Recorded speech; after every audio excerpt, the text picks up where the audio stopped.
Thank you, Mr. President. Thank you to our Majority Leader. Mr. President, distinguished colleagues, I have been listening attentively to the statements, comments, ideas, arguments being raised in this August chamber. But I think the very first question that was raised when we opened the session is when Senator Bato de la Rosa asked as to whether or not plenary action can be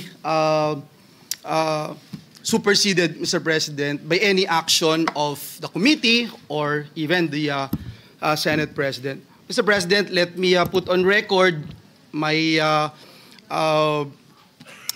disagreement, Mr. President, with the decision that was made when Senator Jinggoy Estrada made a motion here in this August chamber, which was carried upon by the members of the Senate. So it was no longer just Senator Jinggoy or the members of the minority. It is the entire Senate who made that decision. And we wanted to put on record, Mr. President, why we supported that motion of Senator Jinggoy Estrada. Mr. President, last Tuesday, when this guy, the assistant district engineer from DPWH, mentioned the name of this representation and that of Senator Jinggoy, he immediately stated that he is scared of the Senate. He is scared of the Senate because he mentioned two senators. And during that time, Mr. President, Senator Tito Soto is already the Senate President. And then afterwards, a lot of congresspersons would say that he is safer in the House of Representatives.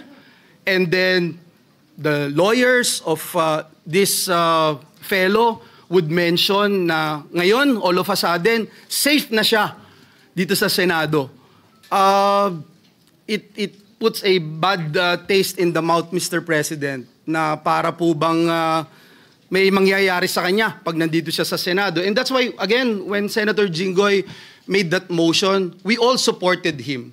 And not just the members of the minority, but the entire members of the Senate. And so, Mr. President, even if the majority right now, including some members of the minority, would support the idea of bringing him here in the Senate premises, Senate custody, I will have no objection, Mr. President. But as a former majority leader, I tried to look at the rules, Mr. President. I have not seen a single line in the Senate rules that says the plenary action ay po pwede pong masupersede ng anumang suggestion ng committee o ng mga abogado po natin sa Senado. But again, Mr. President, let me put on record, I will submit with the wisdom of the majority. If that is the desire of the majority, na ibalik po siya dito, yes, I have no problems with that, Mr. President. It's just that I appeal to my colleagues here. Dear colleagues, kung kayo ho dito ang isa sa mga pinangalanan, kahit wala hong ebidensya, kung kayo po dito ang ginawan ng, sabi nga ni Senator Cayetano, hindi screenshot picture ng isang telepono.